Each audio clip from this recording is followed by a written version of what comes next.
Hey, everybody. Really fascinating discussion in the lead up to RSAC with Rubric. Noam, how are you?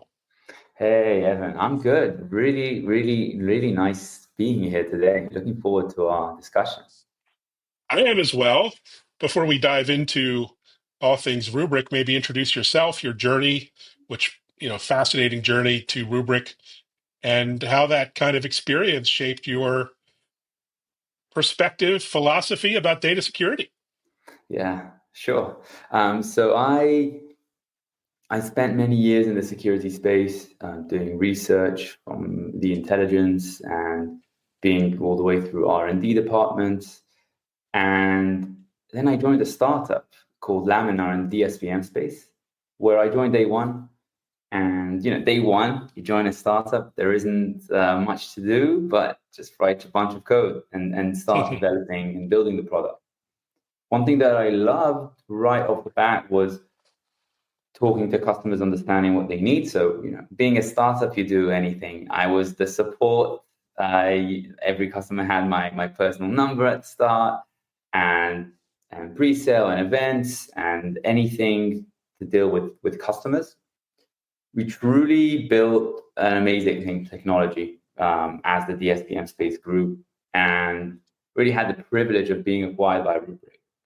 Now, a lot of people ask, well, how's the journey with Rubric? How's it going? And people tend to say the generic, well, yeah, it's all good. It's nice. It's exciting. Some people might say, but I say I'm thrilled with what we're doing with Rubric. It's an amazing company, brilliant people, and one thing that coming from a startup that you're really concerned about, I was concerned about, is can we keep the pace of innovation? And truly proud and really happy to say that we are. And we're moving faster than we moved. And I have the privilege of working with a team that's taking new products to market, incubating products, and working with the vast, very wide, say, call it, crowd of the Rubric market and customers. Fascinating. So many hot buttons, hot topics to talk about. So I'm wondering where to start. But one thing you talk about is not when, but not if rather, but when a breach happens. Right. What's your philosophy around preparing for and responding to a full attack and against a really difficult timeline? Right. Yeah, I think it's a great question. So Rubric at its core protects data. So Rubric is built as a data security platform that expands from on-prem, SaaS, and cloud workloads. And when we say being resilient, we break it down into two. One thing is being able to recover from a breach, because when as you mentioned, it's not about the if it will happen, it's when it will happen. It's when you'll be hit, when the systems will be down, can you recover? Can you bounce back? But one thing that will help you, speed up the recovery process and lowering the impact of a breach is if you do prepare, right? For example, if you analyze your data risks, if you know what data you have, if you minimize access to data, you can enhance your preparedness, or essentially what it will do is it will lower the impact of the breach and will help you to respond faster to that breach. So the rubric philosophy is we are not your go-to tool that will put and try to prevent an attack. We say to our customers, truly, it's about assuming that you will be attacked and you will be breached, and how can you bounce back as fast as possible? Yeah, really well said. You've also talked a lot about data sprawl. It's such a hot topic as the world moves to multi-cloud and hybrid cloud, private cloud environments. How do you define data sprawl these days? What should leaders be paying attention to? Yeah. So when thinking about data sprawl, think about moving into cloud. I think this truly accelerated what we see today as data sprawl. So COVID, cloud started before COVID, but COVID definitely accelerated cloud adoption. And when organizations were starting to use cloud, they were starting to see the benefits of cloud, which was it allowed data democratization. More people could use more data. And this was even before the AI boom that we're experiencing now. So AI is, in terms of thinking about data, we want to use the data even more. So it just enhances that data sprawl. So it has a lot of advantages, and we see how it's really powering everything to do with AI today. But this data sprawl also puts organizations at risk. Because if you don't know what data you have and you don't know where it is, then you don't know how that data is secured.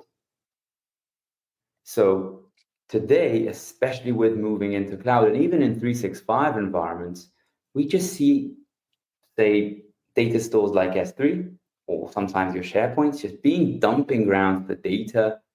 And it's really difficult to keep track of what data we have and how is that data being used, who is accessing it, right? So we see this data sprawl as a brilliant, it doesn't need to be just a negative aspect, because data sprawl means more people can use more data and can be more productive, but it definitely puts organizations at risk today. Interesting. So you've also talked about identity being the new perimeter. With so many kinds of identities, machine identities, the definition is increasing. So what does it mean in a practical day-to-day sense for organizations trying to secure their cloud? No, 100%. So it was very exciting. So today we announced that Rubric is really stepping into the identity space. And why is that? The way I started is saying data is at our core. But what is today's entry point into that data? Right? So attackers are after data, obvious. But how are they getting to that data? And you look at the industry today, and with speaking to our customers, identity today is the main path to data. And if we want to secure the data in a better manner, we want to be able to secure the identity as well. And it comes in both ways. The way I look at it is, in one aspect, if you want to secure the data, you want to ask, well, who can access this data? How can that data be leaked? If many of the attacks are happening through the identity, then I want to understand, well, which are the identities that can access this data. The other, on the flip side, if I want to look at all the identities in my org, and I saw, Evan, that you mentioned the Okta conference the other day, what many of the solutions that deal solely with identity are missing is the data component.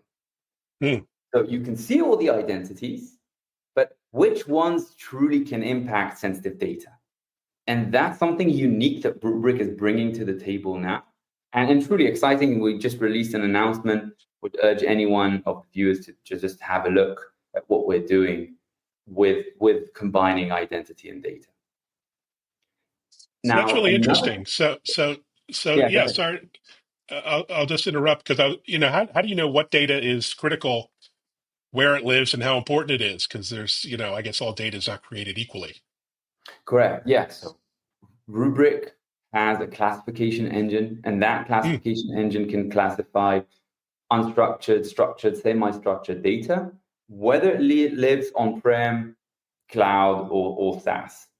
Now, when we think about identities, and Evan, you mentioned it, it's not just when we think of identities, we think about your users and groups, but what we're seeing today, and again, AI is enhancing the problem through non-human identities, right? Through machines, it could be agents that would be using tokens to authorize, authenticate against that data. And again, that sprawl, this now identity sprawl, will make it more difficult to prioritize which machines are actually accessing sensitive data. And then again, by analyzing the identity and also classifying the data, being able to separate whether it be your PHI, PCI, PII, but also what is specifically sensitive to the business. By being able to classify all this data, we combine the two in a way that has not been seen yet by the industry. Wow, very cool. So a big conversation you haven't heard years ago, and it's become a board level conversation, is around resilience. You've seen so many careers, even companies, ended by breaches. How do you fit into this new discussion around cyber resilience? Yeah, that's a great question. So I think back in the day before I joined, Rubric disrupted the backup space by allowing for safe, faster, and resilient backup. But the conversations were usually being held literally down, at the basement with the backup person, that they cared about the backup. The problem is, and what presented a great opportunity for Rubric, is that with cyber attacks and with ransomware, when organizations tried to bounce back from a cyber attack, trying to recover the data stores, recover, say, the VMs, they would reinfect the malware from the backup, right? So you're saying, okay, systems are down. Now you have your backup. Okay, we're good. Organizations would reinfect the backups. So the opportunity came from Rubric customers asking Rubric, hey, can you help identify a clean copy?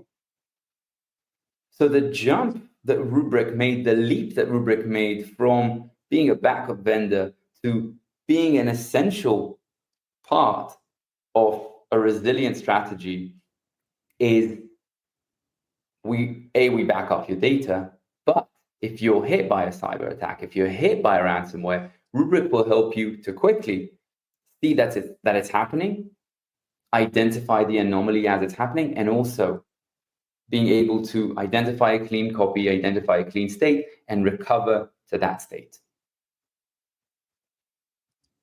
Yeah, it's an incredible proposition. So let's talk about AI, another hot topic at RSAC and beyond. Obviously changing the way hackers operate, giving them superpowers. But what about the defenders? What are the opportunities there for your customers and in general the industry?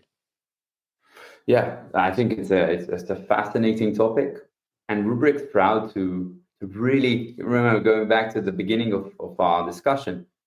Rubric's truly innovating in all fronts. So we're combining data with security with AI, and another release that we've made is around the Annapurna release. And what Project Annapurna for Rubric does is very basic for our customers. Since Rubric back up all of this customer data, one of the biggest challenges that we see with adoption of safe AI is if you allow, say, an LLM model to run against your data, how do you limit the access that this LLM model has? How do you know what it runs against? So what we did with Rubric is we built a layer on top of the data that's being backed up by Rubric, so that you can run your models and you can limit what data they can access, who can access this data, on top of data that's already being backed up. So also the collection of data, you don't need to go in and collect all this data. It's already available for our customers in Rubric. Now, in terms of what I think the industry is going, it's fascinating what we're seeing with MCP. I think it's driving everyone crazy, the opportunities. For whoever hasn't heard about MCP, real quick, I just view it as the move from LLMs, chatbots to AI agents. I'm just going to break it down. Is an LLM and a chatbot, the interface is simply a chat, and the input-output is me putting text and expecting the output to be textual as well. The move into agents is those LLMs can now have different connectivities to other LLMs, different data stores. MCP is a new protocol that simply standardizes all the interactions, all the APIs between, it could be agent to agent and agent to data store. So this brings a potential for perhaps security practitioners to connect their LLMs into multiple data stores and to become more efficient when trying to tackle security risks. So think of, if you want to be able to scan multiple sources and to really bring it all together into one place, then you could have perhaps connect to GitHub, perhaps connect to Splunk, see the events and correlate. Now that has nothing to do with Rubric, but it truly excites me on the AI space and to see where we're headed with that. So MCP, again, brings new opportunities, but brings a lot of risks as well. A new API, a new attack surface. So truly interesting to see what's going to happen there. On top of being a backup service, being more efficient and having a lower cost, so a lower TCO for our customers in cloud, we can also help our customers identify, by tying in the classification engine that we mentioned, we can also help our customers identify what data they have in cloud so they don't try to go ahead and back up everything, right? This context, before the context, we tied into identity. But if we look at cloud backup, we tie this knowledge of data. Well, perhaps you don't need to back up everything. Or perhaps you can back up things in what we call different SLAs. I don't need to back everything every day. If it's not as critical, I can maybe back it up every month or every 6 months if it's not critical at all. Maybe I don't need to back it up at all and I can delete the data and spare the cost altogether. So this is something that Rubric brings to the table with much more efficient and smart cloud backup. And again, it's using all the power and innovation of Rubric, being able to handle cloud data at scale and also being able to identify what data needs to actually be backed up. Wow, fantastic. So we're heading to RSAC. Any tips or tricks or plans you want to share? For you've been many times, as have I. I guess besides good walking shoes and lots of water, what other advice would you give attendees? So for me, honestly, I'm sometimes very intimidated by all the noise. It's crazy, and then I just ask people about it, how they handle it. What I find super effective is to simply focus on 3 talks that I want to participate in and really want to listen and not to be distracted scrolling through my phone through the talks. Because if I sign up to 10, then I know, well, I have the next one. So really focus on the talks that you want to participate in. And on the floor at the expo, focus on 3 vendors that you are truly intrigued about. I mean, it's crazy, right? We all want to join some raffle and there are so many demos and vendors trying to pull everyone in. What I even try to do, and I use this as a learning opportunity, I will be at the floor working at the Rubric booth. But I do try to step out, focus on 3 vendors, ones that truly excite me, the smaller ones, but also the big ones. What are they saying? What are they seeing? So I would recommend, obviously, go ahead and see what we have at the Rubric booth. You'll love what we're doing with identity, combining it with data.